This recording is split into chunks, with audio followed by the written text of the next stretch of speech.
SLBC సొరంగం వద్ద చిక్కుకున్న వారి కోసం సహాయక చర్యలు కొనసాగుతున్నాయి. 8 మంది ఆచూకీ కోసం సహాయక సిబ్బందిని లోపలికి పంపించే ప్రయత్నాలు ముమ్మరం చేశారు. అత్యాధునిక పరికరాలతో టన్నెల్లోకి పంపించేందుకు సిద్ధమయ్యారు. సొరంగం వద్ద నుంచి మరింత సమాచారం మా ప్రతినిధి స్వామికిరణ్ అందిస్తారు.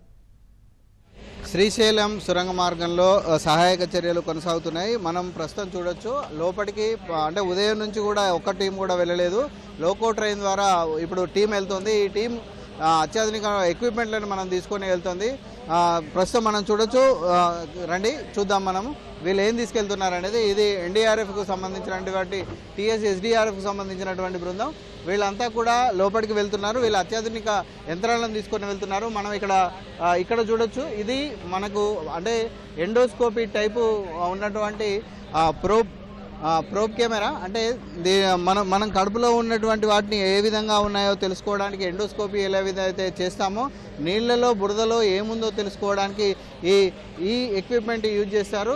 ఇది సుమారు 120 మీటర్లు ఉంటుంది. 120 మీటర్ల వరకు లోపలికి కెమెరాను చూపించడం ద్వారా ఆ కెమెరాలో ఏముంది అంటే లోపల ఏముంది అనేది తెలుసుకుంటారు. అయితే ఇది లోపలికి తీసుకువెళ్ళటానికి ఒక పైప్ లాంటిది వేయాలి. అంటే బురద ఉన్నా నీళ్లు ఉన్నా ఆ పైపు లాంటిది లోపలికి వేసి ఆ పైపు ద్వారా అక్కడ మనకు చివరగా కనిపిస్తున్నటువంటి కెమెరాను లోపలికి చొప్పించడం ద్వారా లోపల ఏముందో తెలుసుకుంటారు. మనం చూడొచ్చు. దీంతో పాటు ఇక్కడ మరింత ఎక్విప్మెంట్ ఇక్కడ చూడండి, వెదురు బొంగులతో కూడినటువంటి నిచ్చెనలు, వెదురు బొంగులతో కూడినటువంటి నిచ్చెనలు మనం ఇక్కడ చూస్తున్నాం. వీటిని కూడా ఈ టీం మొత్తం తీసుకెళ్తుంది. కారణం ఏంటంటే అక్కడ సుమారు అంటే బురద వాతావరణం ఎక్కువగా ఉంది. 11 కిలోమీటర్ల తర్వాత మొత్తం బురద ఉంది, నీళ్లు ఉన్నాయి. సో ఆ బురదను నీళ్లను దాటాలంటే ఈ వెదురు బొంగులను మనం తీసుకొని వెళ్లాల్సి ఉంటుంది. కాబట్టి ఈ టీం అనేది ఆ వెదురు బొంగులు, దాని తర్వాత ఫిషింగ్ బోట్స్కి సంబంధించినటువంటి కూడా లోపలికి తీసుకెళ్తుంది. ఈ టీంను మనం చూడొచ్చు. ప్రస్తుతం అక్కడ చూడొచ్చు, లోపలికి వెళ్ళే బృందం ఏం చేస్తుంది అనేది మంత్రి కోమటిరెడ్డి వెంకటరెడ్డి, అలాగే ఎస్పీ వైవై బోక్వాడ్, అలాగే ఎన్డీఆర్ఎఫ్కి సంబంధించినటువంటి బృందాలన్నీ కూడా సమాలోచనలు చేస్తున్నాయి. ఎన్డీఆర్ఎఫ్ టీం అంటే ఉదయం నుంచి కూడా ఒక్క టీం కూడా బయటకు వెళ్ళలేదు. ఇప్పుడు ప్రస్తుతం ఒక టీం బయటకు వెళ్తుంది. ఇక మరి పక్కన ఈ లోకో ట్రైన్ పక్కన మనకు యాంటీనా లాంటి నిర్మాణం మనకు కనిపిస్తుంది. ఈ యాంటీనా లాంటి నిర్మాణం ఏంటంటే లోపలి వాళ్ళతోటి కాంటాక్ట్ కావడానికి, అంటే మనకు వాకీ టాకీ టైప్లో సిగ్నల్స్ ఇచ్చి ఆ లోపల ఏం జరుగుతుందో ఎప్పటికప్పుడు తెలుసుకోవడం, ఇక్కడ నుంచి ఎప్పటికప్పుడు ఇన్స్ట్రక్షన్స్ ఇవ్వడం, ఈ రెండింటి కోసం అని చెప్పేసి ఈ యాంటీనాను మనము యూజ్ చేస్తున్నారు. ప్రస్తుతం చూడొచ్చు, ఉదయం నుంచి అంటే రాత్రి వరకు వెళ్ళినటువంటి బృందాలన్నీ కూడా బయటికి వచ్చాయి. కానీ ఇప్పటివరకు ఫస్ట్ బృందం అంటే మధ్యాహ్నం తర్వాత మొట్టమొదటి బృందం ఎన్డీఆర్ఎఫ్ బృందం అనేది లోపలికి వెళ్తుంది.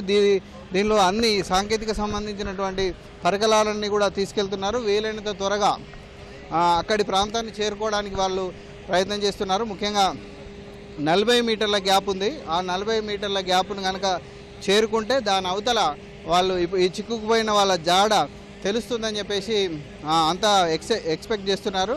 సో ఈ 40 మీటర్లలో ఏముంది తెలుసుకోవడానికే ఈ కెమెరాలు ఇవన్నీ కూడా తీసుకుంటున్నారు. దాని తర్వాత టీమ్స్ ఎక్కువగా అక్కడికి చేరుకోవాలి.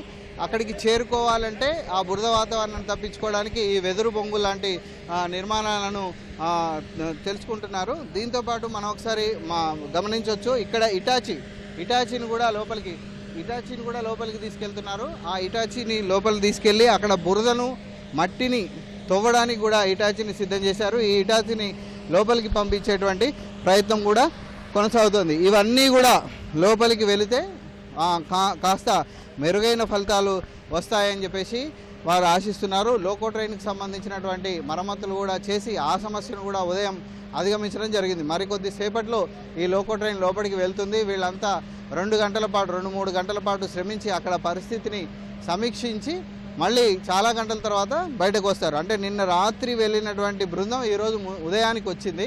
అలాగే ఇప్పుడు సాయంత్రం వెళ్ళేటువంటి బృందం ఎప్పటికి చేరుతుందో తెలియని పరిస్థితి. వాళ్ళు మళ్ళీ బయటికి వస్తేనే లోపల ఏం జరుగుతుంది అన్న విషయం మనకు అర్థమవుతుంది. ఇది మన శ్రీశైల సొరంగ మార్గానికి సంబంధించి సహాయ చర్యలకు సంబంధించినటువంటి తాజా సమాచారం. Vote studio.